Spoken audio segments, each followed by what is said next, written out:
Hello, and welcome to a new episode of The Career Changers. Our guest today is Ricardo Brito, a career and life coach with a unique approach, helping people pave their way to personal and professional balance through the pave method. Ricardo's journey began back in 2021 when, deeply entrenched in the corporate tech world as a UX design lead, found himself battling burnout, disillusionment, and defeat. The turning point came when he reached a breaking point and sought medical help, realizing that something needed to change and ultimately choosing to downgrade his role in the corporate world. This decision brought him a profound revelation that his self-worth was not tied to his title or status, but rather to the impact he made and the quality of his work. Today, we are going to talk about his career change journey, how to pave your way to personal and professional balance, and the PATH method. Hi, Ricardo. Welcome to the Career Changers. Hi, Elise. Thank you so much for having me. I'm really looking forward to talk about the PATH method and what it took me to get here. Really appreciate to be here. Yes, Thank and you. I'm really curious to discover more. So let's start with your background. How did you start your professional life, or better, what was your first job? It depends. I think my very, very first job was working in the garage shop of my grandfather, maybe just, so I don't get lost as a kid doing the summer jobs. But the first job that I was actually getting paid for it was at the age of 15. I was in summer jobs going to a graphic design studio in a basement where it was still allowed to smoke. The first thing they gave to me is like, here's your computer and your ashtray. It's like, oh my God, this is amazing. Nobody would do that anymore. I remember those times. Yeah, in hindsight, that was not very healthy. But it was great you got a designer job at 15. Amazing. Yeah, yeah, I knew how to work with computers. I knew how to to draw stuff, and I found that that nice studio that allowed me to test my and to learn more. So was that your dream job when you were a child, or did you have any other fantasies of what you wanted to become as a grown up? Well, in a way, yes. I never had like this thing about, oh, I want to be this or that, but I always knew I want to be in a place that would be allow me to do to be myself. I had this obsession of like I need to have a job that allows me to dress as I want because I always associated adult work with not being yourself and not dressing the way you want. So by accident, I understood that well, design studios allow me that. So maybe there is something Mm. to it. So you started with the job at 15, and then did you continue your education? What is your educational background? Did you just progress into the world of work? I know. I went to university. I took a fine arts and multimedia degree, and I was also working as a freelancer on the side, doing graphic design for bands and cultural events and institutions. And then I stopped. Yes, I stopped studying. Yeah, I finished my degree. I worked for 2 years, and then I got back to school again while working on the side, and I took a master in design management and design for sustainability. Very interesting. And so then how did you start your proper career? Yeah, I mean, my proper career, I think, straight out of university, I got into jobs. So I got into a design with a nice design small studio, and I took it from there. And then I moved cities. I joined a bigger design agency and advertisement agency where we were doing everything. I was only two designers, and I was the lead designer, and I was doing graphic design, interior design, exhibition stand, and my two biggest achievements of that job was in the same day.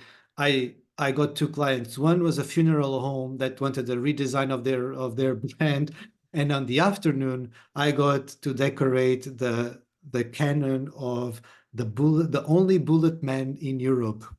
Oh, So that was my bigger job when I was a graphic designer. That's when I started. wow. And so how and when did you start to feel that that was not where you wanted to be, and you started to think about changing your career? Yeah, so after some years in graphic design and branding and all of that, I moved to Germany with $1,000 in my pocket, no job, nothing, just a sofa offer from a friend, and I started from scratch again, right? So I became an intern again. I started my tech journey. That tech journey took around about 10 years, 11 years. And in the last 4, I would say, I was already starting to feel the signs of, I'm not sure if this is my route. The cynicism was growing and everything. And in my last 3 years in the tech world was when I hit rock bottom, like with the pandemic and everything. I got like a burnout. And during that burnout, I really understood I really want to get out of this industry and to stop being a designer, but I didn't know what to do next. So that's when it happened, was like 2021, maybe. Yeah. Hmm. Maybe no, yes, 2021. And when you were at this stage, what mental barriers did you face before realizing what you wanted to do to change your career? First of all, was this connection with identity, self-worth, and my profession, right? So when my profession didn't went well, when I was burned out and I was not happy with my profession, it was an attack to my self-esteem and to my own identity. So I think that was really bad for me. The second barrier was I never asked the hard questions. What do I want from life? What do I want to do? What do I have control over?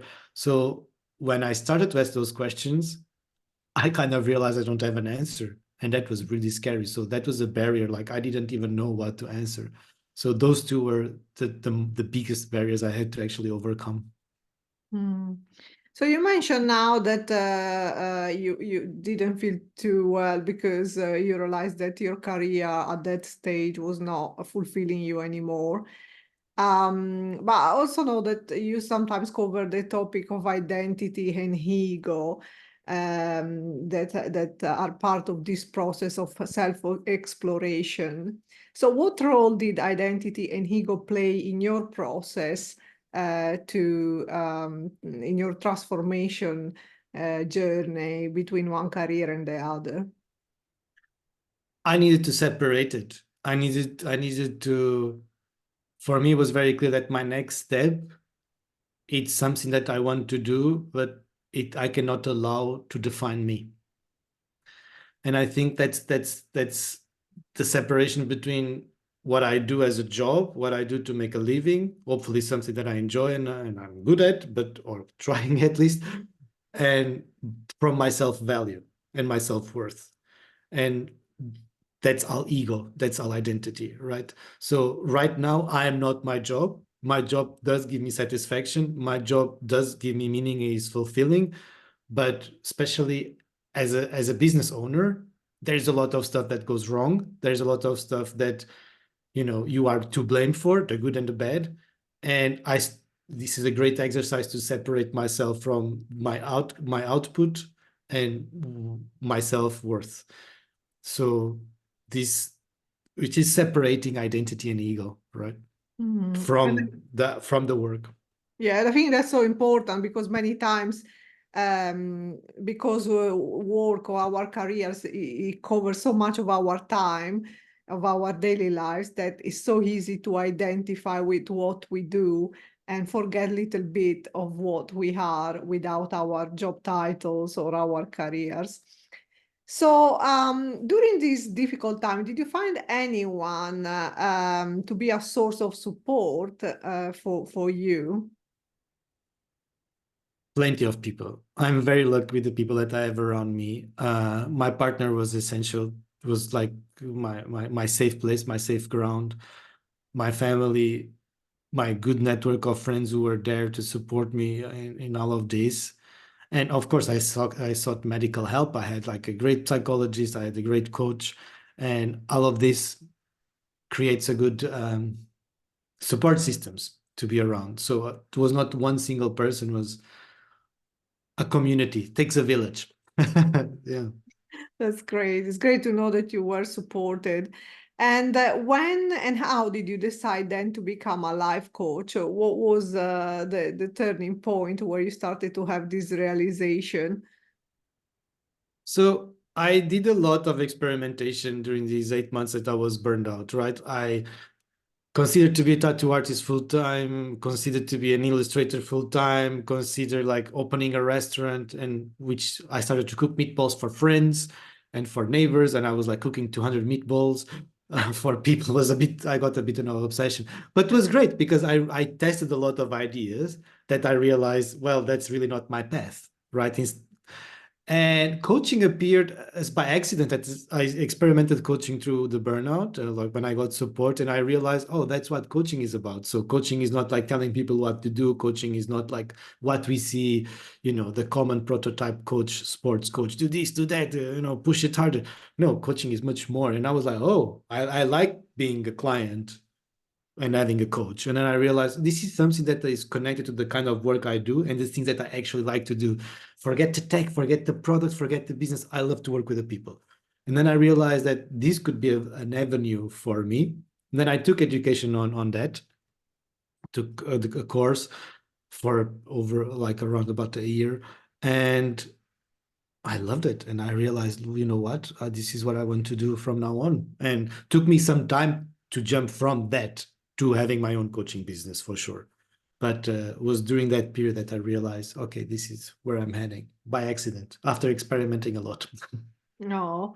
So let's talk about the path method, and I'm sure everyone is curious to know more about this. What is the path method and why is it useful?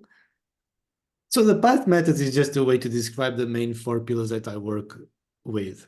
Is not a proper recipe, but I found that there are four pillars that are very important for career transitions. One is like perspective, the second one is action, the third one is transition, and the fourth one is harmonization. Perspective, because it all starts with perspective, right? Like, where are you? What brought you here? Where do you want to go? What do you want to be different? So gaining perspective of where you are coming from, where you are today, and where you want to go. And storytelling plays a big role in this. The second part is action. I believe that career transitions and coaching in this way, in these areas, can become very intellectual, very brainy. And I encourage people to do stuff. Go test your ideas. You think you like carpentry? Go take a workshop for a day. Maybe you realize that you don't like carpentry. Go cook meatballs. Go talk to professionals. Take actions. Do experiments before making a decision. The third one is I realized that even when you find what you want to do, a lot of people fail because they don't have a proper transition plan, especially if you're coming from a very desperate place, right? From a place like, I want to change now, I want to change fast. That normally backfires. So transition, which is the T in path, is about that, being strategic about how you do this. The fourth one, harmonization, is not really a step. It's something that is always in the background. If you want to change in your work life, is because you want to change for the better in some shape or form, and your work goes together with your life.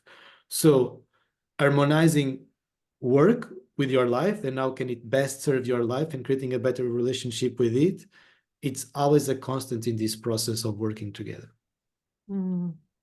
So many times, one of the things that hold us back are the story that we tell to ourselves about ourselves. So you talk a lot about storytelling. Why is storytelling important during a career transition? Because it's the stories we tell ourselves, right? Like what we say about ourselves today defines what we're going to do in the future.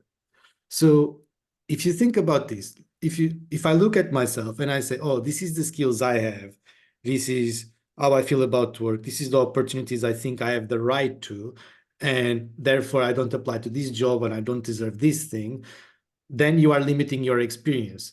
By limiting your experience, you limit your reality, and then feeds back again to your identity and reinforces what you think you are.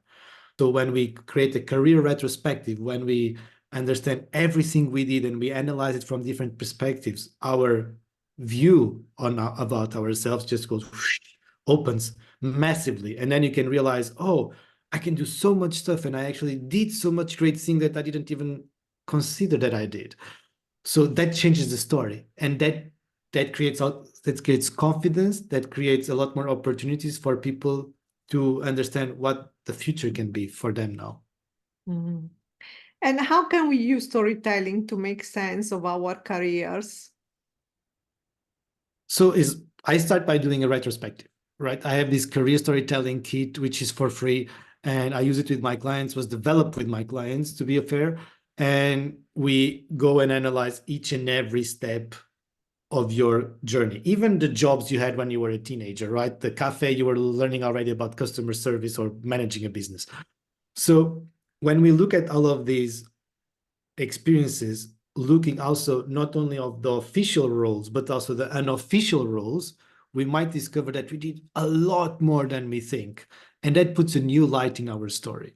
And then what it allows you to tell multiple stories. And I think that's the other side of it. When we try to tell one single story for ourselves, is very limiting. It's like trying to fit a whole library into a book. It needs to be a sci-fi book, a romance, a book how to fix your car, a cookbook, and a business pamphlet. And then we expect that everybody can understand it and it makes sense to us and everybody else. It doesn't make sense to us because we need to leave so much stuff out. It's like a Frankenstein of a story. And for the people on the other side, yeah, they want to hear different stories.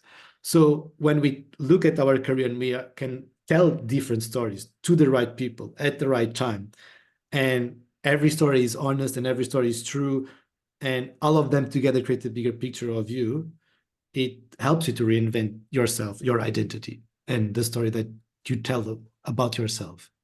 Mm. I'm really curious about this. It sounds so interesting. um, so, can you help our listeners to develop their storytelling skills by teaching them the superhero exercise? Yeah, that's one of my favorite. Uh, so one thing that we really suck at humans is talking. I mean, we love to talk about ourselves, that's for sure. But when we need to talk positively about ourselves to ourselves and being honest is hard. And I see that with myself and I see that with clients. So it's easier to put yourself in the third person. So we start there, like creating space. That's why the superhero exercise. The exercise goes like this. You look if you were a superhero or a special character, what superpowers do you have? What kind of skills do you have? What kind of, gadgets or, dresses or leggings? I don't know. What do you have? And you start drawing because I bring this drawing component to my coaching because I find that creativity can help to connect with our feelings and ourselves. And then people draw their own characters, right? So I can tell you mine. 2 years ago, when I draw the first mine, I had fast boots because I was really fast at working no matter any job I was. I had a cape because it allowed me to go around multiple projects at the same time, and I loved it. And I had special glasses that sees into the future because, believe it or not, I was always very good at predicting crises in companies. You don't make many friends with it, but I was good at it. So my superhero is like glasses and this cape. But now, if I draw it today, which I did recently, then I'm not that anymore.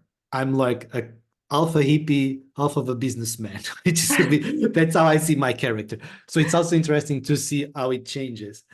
And it's good because people reflect on their skills, not only on the hard skills, but also on what makes them special, what makes them then what makes you Elisa you. So it's very interesting to see people drawing and getting in touch with those sides of themselves. Hmm.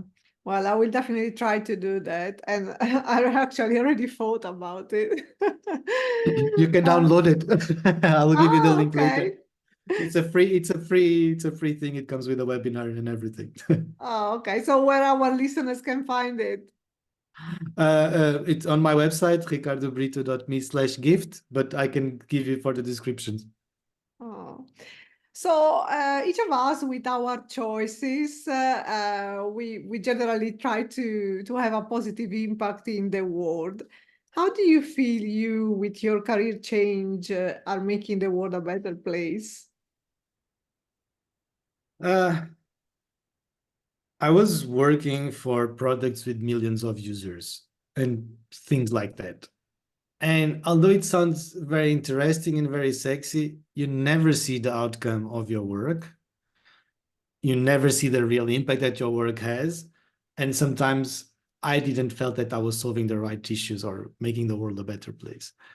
So for me, seeing that the impact that my work with people on a day to day and seeing it in real time and affecting one person at a time makes me really happy, makes me really, fulfilled. If I'm doing a world a favor or making it a better place, well, I like to think so, but I don't know. I think we need to ask my clients. But I think hopefully by supporting people in moving on with their lives and finding what's important to them and getting clarity in their lives, uh, yeah, that's work that matters to me. I'm not sure if it makes the world a better place, but it does matter to me. Hmm. So we are reaching the end of this episode, and we have a few more questions. So the first one, if you could give only one piece of advice, what would you say to anyone during their journey to self-realization based on your own experience? Give it time, be patient, be intentional. These are, I all try to compound too many in one, but I think being intentional is also part of being giving it time. I think a lot of people try to jump the gun too quick, try to change too fast. And if you are really investing in changing your life, if you are really investing to take a more intentional step in your life, give it time, give it the proper attention, tender it, because it's worth it. And really, now the last question, if you could give yourself a piece of advice, what would you say to your younger self? Stop caring about other people's opinions. Well, thank you so much, Ricardo, for joining us today at the Career Changers and for sharing your experience and your inspirational career change story with our listeners. And would you like to add anything? If anyone would like to get in contact with you, where and how they can find you? Sure. So I'm very active on LinkedIn and on Instagram. I have a newsletter that comes out every second week with some nice illustrations about career changes. Uh, you can download the career storytelling kit from my website. And yeah, that's where you can find me. And feel free to reach out to me directly, to book a free call. Yeah, that's about it. Thank you so much for having me in your podcast, Elise. I really had a good time. Thank you so much for being our guest. And a last message for our listeners, don't forget to subscribe to our channel and tune in next week for a new inspirational episode of the Career Changers. Thank you.